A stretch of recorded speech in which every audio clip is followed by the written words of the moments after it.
Hello guys, welcome back to the Brutal Investor channel. I hope you guys are having a fantastic day today.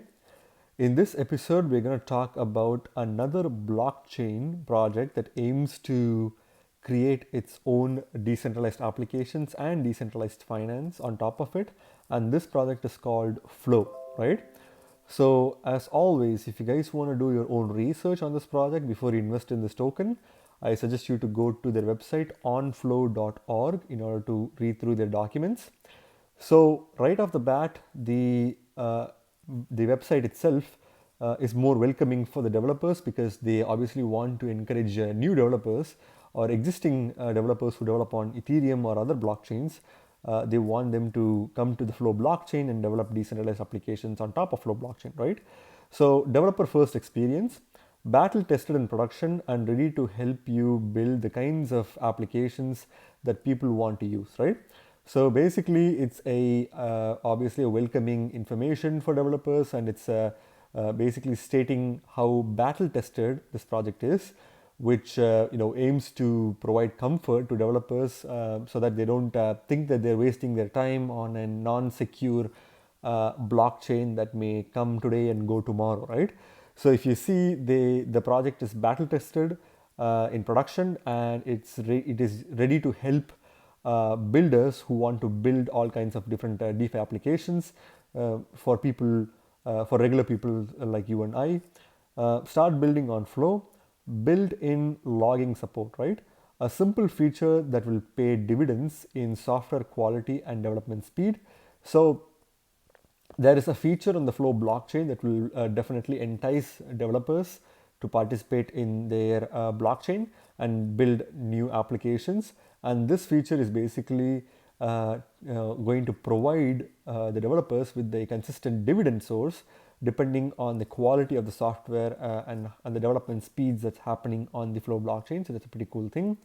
Cadence, a new easy to learn programming language designed for dApps and digital assets. So we are all aware of Solidity, which is the most popular programming language for Ethereum, and it also happens to be used in multiple other blockchains, including Binance Smart Chain and several other blockchains also aim to use Solidity because it's basically the go-to programming language for most developers, and it's also part of the most popular ecosystem, the Ethereum network, right?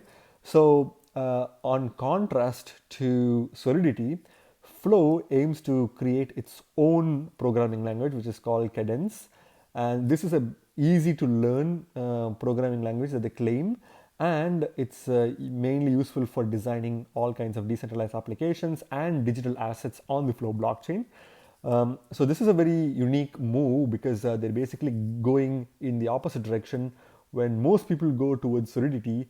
It's interesting how Flow has aimed to go in a different direction to choose their own programming language, which is not only easy to use as they claim, but also is important in developing the infrastructure for decentralized applications and digital tokens on the Flow blockchain. Upgradable smart contracts securely and transparently patch bugs and upgrade pre-specified parts of a smart contract. So this is one feature that is very important that every blockchain aims to create or to be the leader in. Securely and transparently patch bugs and upgrade pre-specified parts of a smart contract. So when you have smart contracts with bugs, you are basically able to upgrade smart contracts in a secure and decentralized way, and also you can transparently, like that is basically do it in a way that makes it more real to the end user, rather than trying to do it discreetly, which may cause suspicion to some retail investors. You are basically able to patch any form of bugs that exist in the apps that you potentially may create in the Flow blockchain, and you can also upgrade pre-specified paths, which is basically if you are a part of, if you are developing in Flow blockchain, you would be aware of all the benefits and disadvantages of developing using their software Cadence, right? You can use predetermined settings to upgrade as part of a smart contract, or patch any part of bugs in a transparent way, right? Which is pretty cool. Fast and deterministic finality. um, Flow is built to be fast and responsive, achieving global finality within seconds, right? So basically, every blockchain aims to master this particular point when it comes to being super fast, and to also be highly responsive, and to make transactions get completed within seconds instead of hours. And Flow blockchain also aims to do the same. It is yet to be seen whether this project actually delivers on its high speed and high efficient blockchain that it claims to be, right? Consumer friendly onboarding. Flow standardizes usability improvements for crypto savvy traders and basketball superfans alike, letting you focus on what matters, right? So basically, if you guys do research on this project, you will realize that this project is mainly focused on different sporting activities, or aims to create a blockchain for building smart contracts related to multiple sporting or gaming kind of like activities. And that's something which will be a common theme for dApps or applications on the Flow blockchain. It doesn't mean that you can't develop other types of applications, but it seems to be like more advertising towards gamification or gaming industry, right? So basically, Flow standardizes usability improvements for crypto savvy traders, which means they're basically trying to say that they're trying to optimize, and improve their methods in order to attract crypto savvy traders and basketball super fans alike, right? Again, if you are interested in basketball, I'm pretty sure that you will find some form of application that will entice you on the Flow blockchain, letting you focus on what matters, right? Read details on Flow Primer, which is something that you guys can do as a part of your research. If you click on the link, it will take you to their docs, right? Mainstream ready experience. Flow will launch with payment on ramps and ecosystems optimized for consumer applications, right? So if you take any blockchain, for example, like Ethereum, right? When you try to onboard onto Ethereum, any retail investor would initially find it much more complex, because of trying to set up their own MetaMask account and trying to buy Ethereum and transfer some Ether into their MetaMask account and try to navigate all the DeFi applications. So it's going to be definitely complex for them.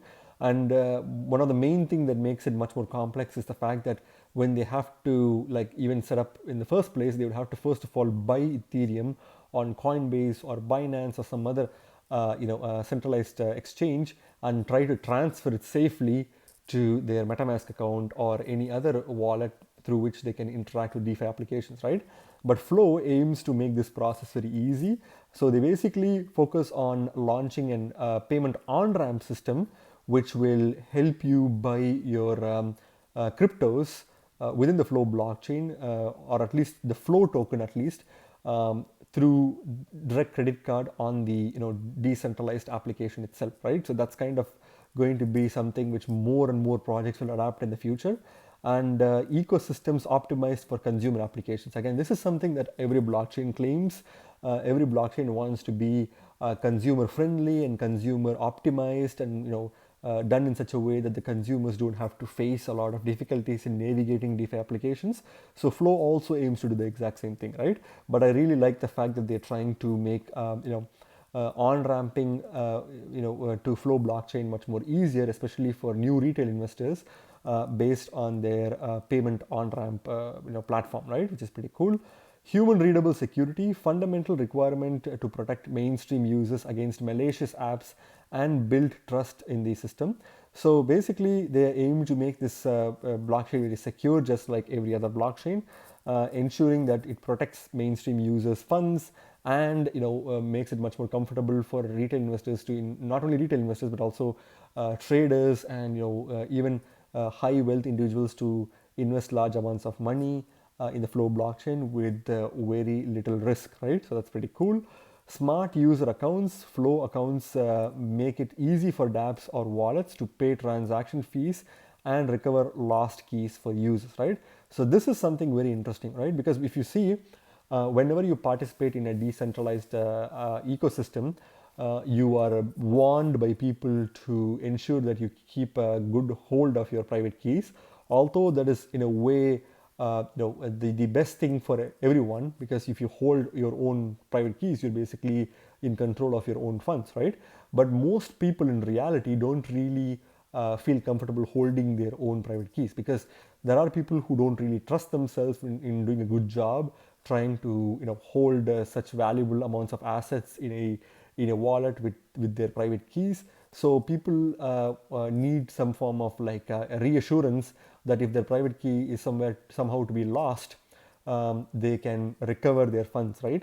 So what Flow does in order to address this issue is Flow makes accounts easy for decentralized applications, which is the first thing, or wallets to pay transaction fees. So it makes it easier to pay transaction fees, which is the first part of the sentence, and recover lost keys for users. So they use smart contracts in order to try to recover the investor with their seed phrases, or if they lose their private keys. Flow blockchain smart contract aims to recover it for the user, right? Again, I don't know how effective it will be or how they aim to do it, which is pretty cool in the first place, trying to help users calm their fears if they lose private keys, and trying to like help them find or recover the keys is going to be a big thing that every blockchain project will try to copy if Flow manages to do it right.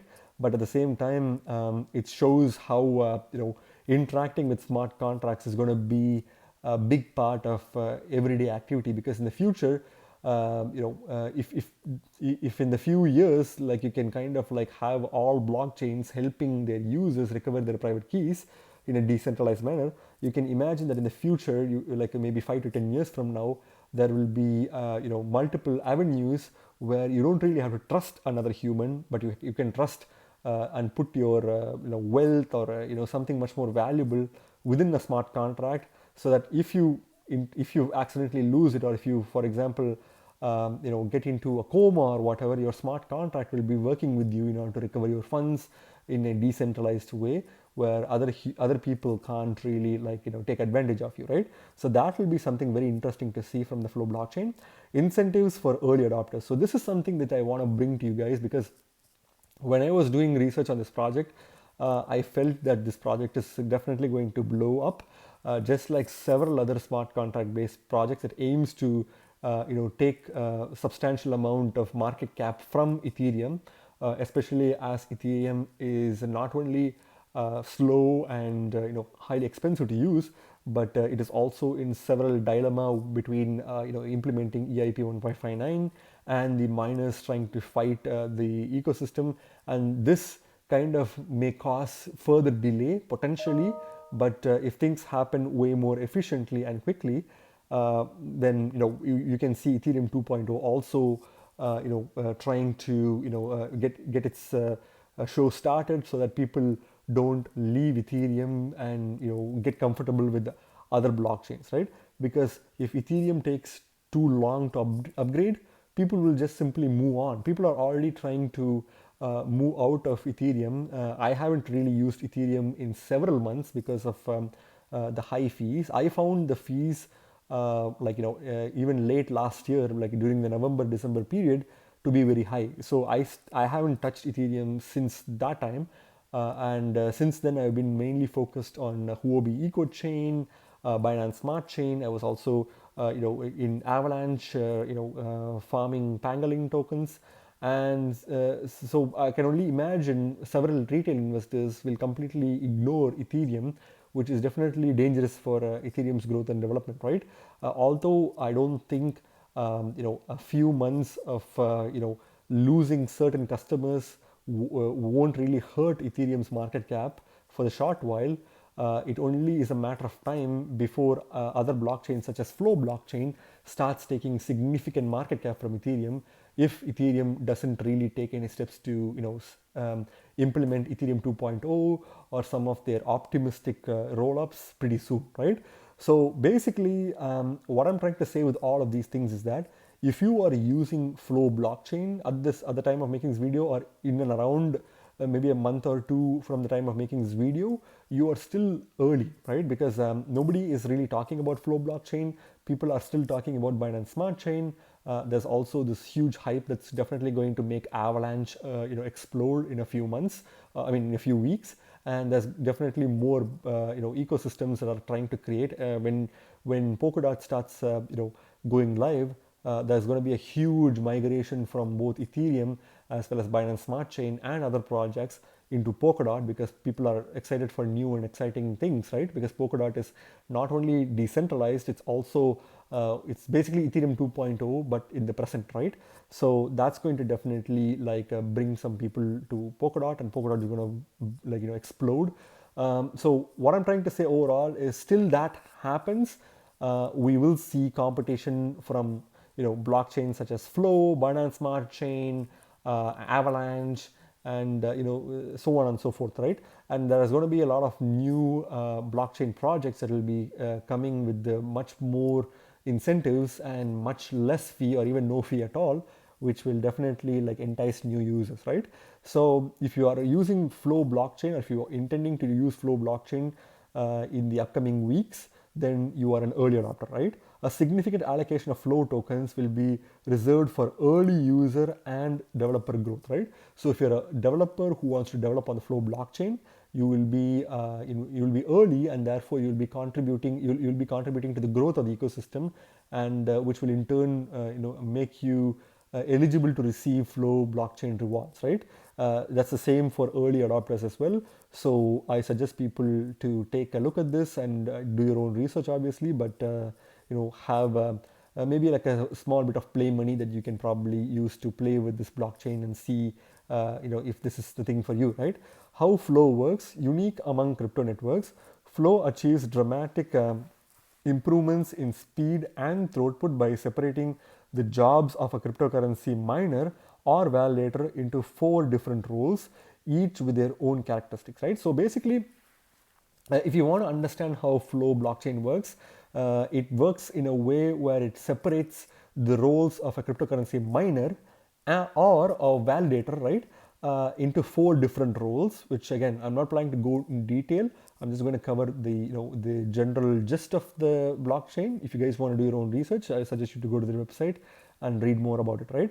So by separating it into 4 roles, they're basically making the process more speed and faster and efficient, right?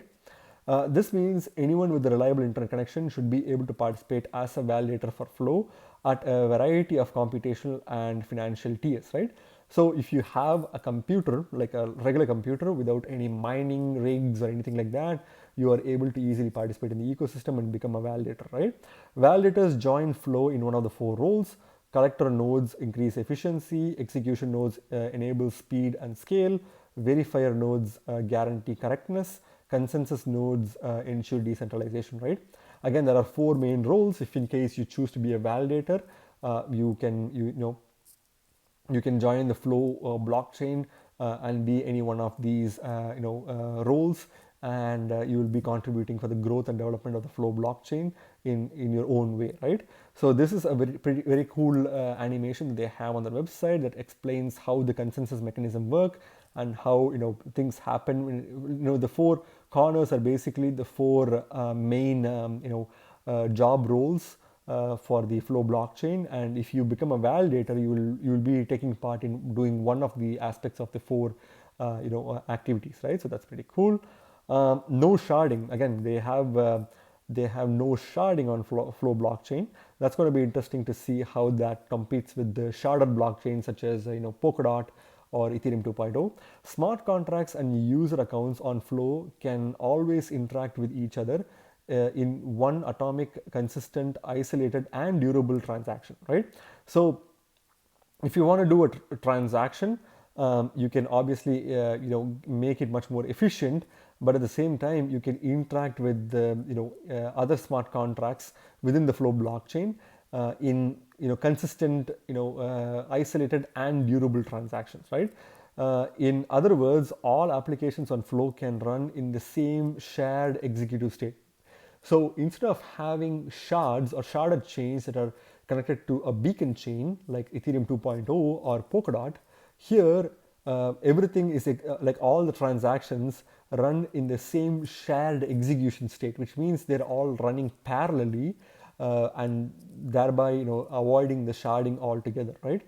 This ensures Flow apps benefits from great user experience and full composability, letting developers easily build on each other's work, right? So the benefit of running parallel transactions or parallel, where blocks, or parallel chains, you basically ensure that basically the Flow blockchain basically ensures that you get a great user experience and full composability, and it also enables developers to build on top of each other's works, right? So that's going to be pretty cool. Sharding and layer 2 solutions break composability and reduce network effects for dApps and smart contracts by removing ACID guarantees from the execution environment, right? Again, just like any activity, any aspect of a blockchain, there is pros and cons, right? So the cons that they are stating for sharding is basically it prevents prevents network effects for dApps, which is something that can potentially be an issue in the long run, and also removes ACID guarantees from the execution environment, right? Which is also considered as something which is like a con in this case. On Flow, every application can be a platform. So in this ecosystem, every decentralized application can be its own platform. This is pretty much similar to any other blockchain, right? What can I build on Flow? This is basically going to talk about the benefits of building on Flow again. Flow is designed for high throughput, low latency consumer applications, games, and digital assets, right? So if you're interested in high throughput DeFi applications, or low latency customer applications, or any form of games or digital asset creation, then Flow blockchain is for you, right? Protocol level usability and onboarding features make it easy to bring new users, while a new decentralized architecture ensures security at scale, right? So this is a new decentralized architectural framework which is not based on sharding, and that ensures that things scale more efficiently than sharding, right? Technical details, you can basically go to their technical documents by clicking the download technical papers and read more about the technicals if you want to do in-depth research. Quotables, so again, there are certain quotes that you can basically see from popular NBA players or NBA team members, that you can see how they're endorsing the project. The Flow community basically includes CryptoKitties, which is one of the most popular. It used to be very popular and one of the first, the most earliest NFT-based platforms on Ethereum, and now it's available on the Flow blockchain. Because if you guys recollect, when CryptoKitties was blowing up last 2 years back, there was very high network congestion, even higher than what we are experiencing right now on the Ethereum blockchain, and thereby this prevented several people who were collecting unique kitten-based images, not transact in quicker times or transact with very high fees, thereby kind of breaking the system, right? But Flow has since then, Flow has been the refuge for CryptoKitties, and CryptoKitties aims to keep things much more faster and lower transaction speeds, because when you're doing NFT buying and sells, right, you need to make sure that you try to take advantage of an opportunity, because if someone were to place a bid for your CryptoKitty, you need to make sure that you are able to transact and to close the transaction on time, so that if the market crashes all of a sudden, you don't lose your offer, right? So that's something that's cool. NBA is also on Flow blockchain. UFC, Warner Music Group, Stargirl, Ubisoft, Samsung, Binance, OpenSea, University of California, Berkeley, Purdue University, and so on and so forth, right? So there's so many partners for the Flow blockchain, and this is definitely giving more confidence, not only to experienced investors to try to participate in the Flow blockchain, but it also tells the newcomers to the crypto space that this project is backed by the Flow community, right? So that's pretty cool. And if you scroll below, you can see people who actually back the project. So the previous one was the community, and these are the group of people who back the project. And you can see some of the big names like Samsung, Coinbase Ventures, you know, Republic, Valor, and so on and so forth, right? So again, there's several big giants who support this blockchain. That kind of like provides a reassurance that this project is not going to be a come today, go tomorrow kind of project, right? So that's pretty much it. Again, I think I've covered most of the bird's eye view of the Flow blockchain and the important information that would help you to do your own research. But again, if you guys want to do an in-depth deep dive, which I highly recommend you to do for any project that I talk about, then you guys can go to their website as always, right? So let's go to the CoinGecko page for Flow, and Flow is currently the 82nd ranked coin or token on CoinGecko by market cap, and it's currently trading at $32.67, and recently had a dip of 2.7%, right? Although it's not technically considered a correction, it's probably considered as a small dip in the past 24 hours, right? If you look at the market cap, the token is already at a $1 billion in market cap. Again, you can clearly see that there's a lot of interest occurring. There's a lot of interest that's moving from several other slow blockchains like Ethereum to fast and more cool and much more of a new generation blockchain project like Flow or Phantom or even Binance Smart Chain. And you can clearly see that the market cap for these kind of projects are increasing rapidly, right? If you feel like this market cap is quite high, I would probably think twice. The reason is, although this is definitely not a undervalued project, it's relatively at its regular value or its reasonable valuation phase, because as more and more projects starts building on top of Flow blockchain, then we can accurately say whether it's really undervalued, right? But in this case, I don't really think a lot of projects are actively building. There's a few projects which I've heard of, but not a lot, since it's mostly covering gaming groups or gamification. I believe that it's targeting a niche group, and thereby it's only being noticed by those group members, right?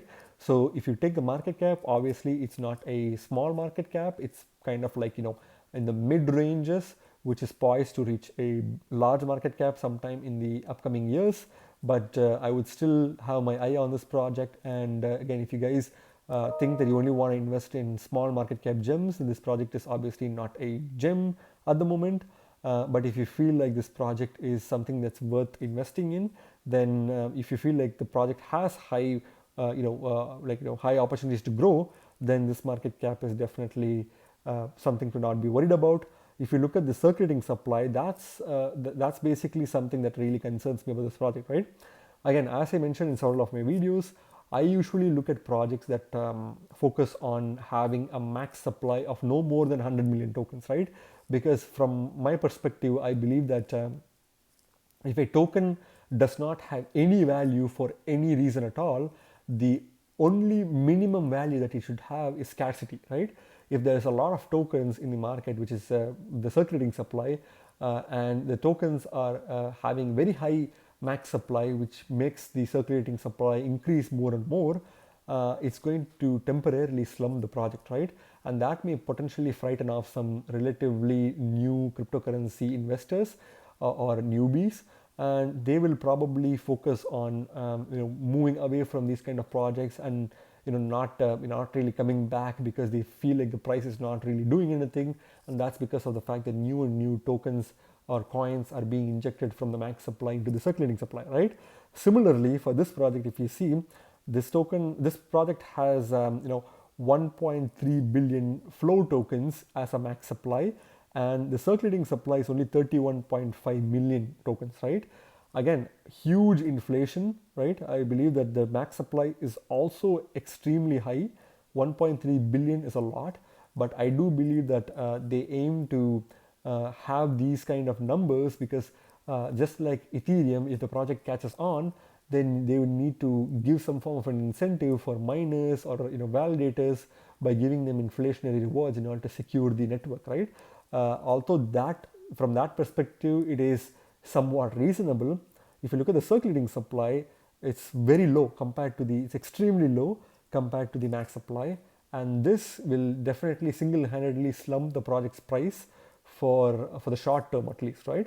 But depending on how many new projects are built or how many new projects are migrated from different blockchains into the Flow blockchain, the value of the blockchain will grow, which will in turn make the Flow token more valuable, even if it is inflationary, or if it has a ridiculous max supply like the current supply, which is basically 1.3 billion tokens, right?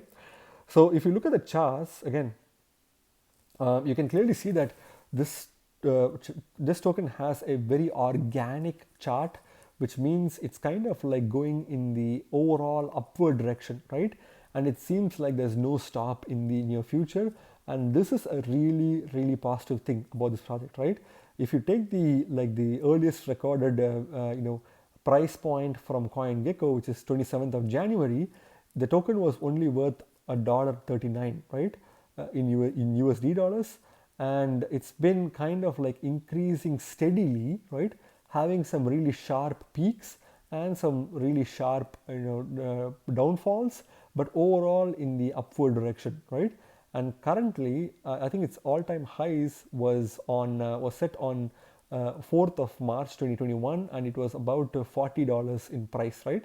And then it's kind of like like $8 or $8 to $9 lower from its all-time highs, and it's kind of like has this sideways, like it seems like it's going to start this sideways movement, and then after a few weeks it will start pumping back up, right? So it's kind of like going up organically, taking a little bit of a break, and then going up organically again, taking a bit of a break, and then going up and taking a break. So that's the pretty much like pattern that I could see, and that is overall a big a positive sign, because the project is not really struggling or having any form of unusually high peaks and unusually high dips, right? It's a pretty organic growth, which seems to suggest that there's a lot of people who are starting to notice the value of this project, and they're slowly migrating to Flow, right? If you look at the Bitcoin comparative, you can clearly see the same pattern, right? Exact same pattern. It seems like it's completely overlaid on top of the dollar comparative, and you can see that when it had its dollar all-time highs, the Bitcoin comparative all-time highs was also pretty good, and it was trading at 79,000 satoshis in its all-time highs, and now it's kind of retraced to 55,000 satoshis, and it seems to be like continuing to go in the downward trend for Bitcoin comparative, although for the dollar comparative it seems to be moving in the sideways direction, right?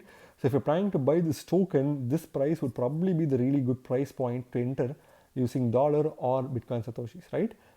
Again, not financial advice. And if you see, the volume candles are also pretty much increasing since early January, and that's a really good sign, right? So if you look at the markets where it's available, you can get it from Kraken, right? You can get it from Huobi Global, and I believe you can also get it from some other tier 3 exchanges, but I wouldn't really recommend that, right? Kraken is a really reputed exchange. Huobi Global is also very popular. So if you guys want to grab some of these tokens, obviously after doing your own research, then I would suggest you to get it from these reputed exchanges, right? And it seems to have some pretty good liquidity, which is very good. If this project does really well, it can potentially have like a Coinbase listing, because Coinbase Ventures is backing this project up, right? And that's definitely going to be a good sign, because if Coinbase lists it, then it's only going to be a matter of time before Binance lists it, and the price of this token can reach $50 within a few weeks after, or within a few days after the announcement. But depending on how quickly the projects or new projects are starting to be built on this blockchain, it can even cross like $75 per token, right? Which it will, and I think by the end of this bull run, it has a potential to even cross $100 per token, right? Which is definitely going to be a possibility, although this project needs to prove itself, and it needs to definitely be more on the news and try to get more newcomers onto the space. Otherwise, the short-term circulating supply will, or the inflationary rewards that are being dumped into the market will slump the project, right? Again, remember guys, you guys are not regular investors, you guys are brutal investors, so stay brutal. Thank you very much for watching my video, guys. If you like my video, please hit the like button and subscribe for more videos. See you in my next video. Bye.